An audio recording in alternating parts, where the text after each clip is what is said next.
Is it me? Am I the drama? I don't think I'm the drama. Maybe I am. Am I the villain? I don't think I'm the villain.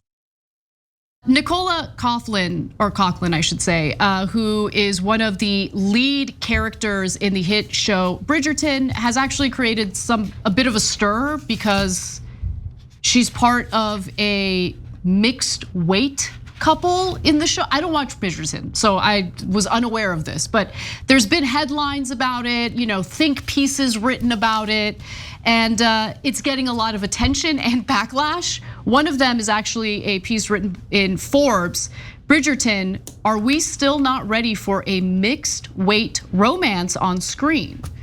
And so she has an on-camera romance with Luke Newton in that show, Bridgerton, and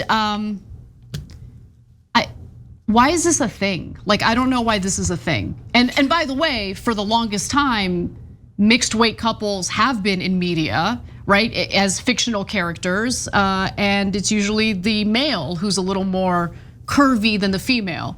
But now all of a sudden you have the curvier female and the thinner male, and it's like, oh, like what's such a big deal? Yeah. Who cares? Like, why? Why is it a big deal? Thanks for watching. Our audience has helped build TYT into the media giant it is today. Together, we can accomplish anything. Support our work and join us at tyt.com/team. I get it. It doesn't happen often, which is kind of damning of all of us. And why I say all of us is that it's not that producers go and go, the American people really want this, but I'm not going to give it to them. No, usually there's a bunch of stereotypes and assumptions, et cetera, that get carried forward. But also, sometimes when they do it, it doesn't work. But now times are different. And so it's working perfectly fine. And so Bridgerton is incredibly successful. And so God bless. But for forever, the idea was you only put super attractive people on TV. But if you're gonna have someone overweight, it's gotta be a guy, right? And I would know. But I put myself on, so that's not fair. But you've seen it in King of Queens and so many other shows, and nobody batted an eyelid about that. But the minute that the woman was heavier, all of a sudden, this is an issue. Listen, I really enjoyed the first season of Bridgerton, mainly due to the main male character in the show. He can get it. Let's just put it that way. And then he left, and then I was no longer interested in the show. Well, we only watched the first season, but my wife was distracted, not because of how good looking he was, because she was like, no, he has a wrinkly forehead, I can't stand it. No, he's a beautiful man.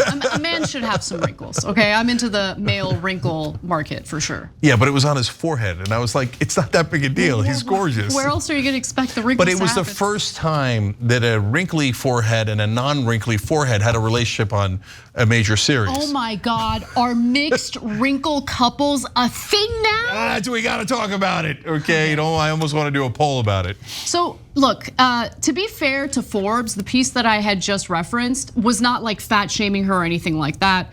Let's take a look at a negative article from The Spectator. Let's watch this next video. So get a load of this, right? The only physical attribute that works against universal erotic capital in almost any context is fat. This season of Bridgerton with podgy Penelope, Colin Bridgerton is described as a perfect 10, bookish sexual marginality. I like her, she throws her bone. Like, I always enjoy her trundling. Oh no, it keeps going. She's simply not plausible as the friend who would catch the handsome rich aristocrat Colin Bridgerton's eye. She's not shapely, which can work as sexy even in Hollywood. She's fat. Poor plump Penelope may be set up to win her man, but will she win her audience? As if Polin wasn't literally requested by fans. It is a fan-born romance. So I'm like, who is Zoe Strimple? London-based historian of gender, relationships, and feminism. You just wrote the bitchiest article of all time. All right. I mean, look, to be fair, it is a little bit of a bitchy article. But look, I chalk this up to different strokes for different folks, okay? I mean, some people are into curvier women, some people want skinny women. Like, beauty is in the eye of the beholder to some extent. There's also clear signs of beauty like facial symmetry and all of that stuff that most people agree on. But like, I chalk it up to something a little bit different, changing times. And that's why I like the story, because the fans requested it, right? And now people go, hey, you know what? I kind of want to see myself in that fantasy, because come on, let's keep it real, including me. We're a little bit more overweight than we used to be, right? And so now it's nice to see us in a fantasy like that. So God bless. All right, bonus episodes coming up for the members. We're gonna do Operation Joy. People have written in with things that have happened to them, small things, medium-sized things, but that gave them joy. We're gonna share it, and then I'm gonna give you guys basically a tip on how to reject unfair judgment of you. Pretty good, right? So hit the join button below or tyt.com/team, and we'll see you there.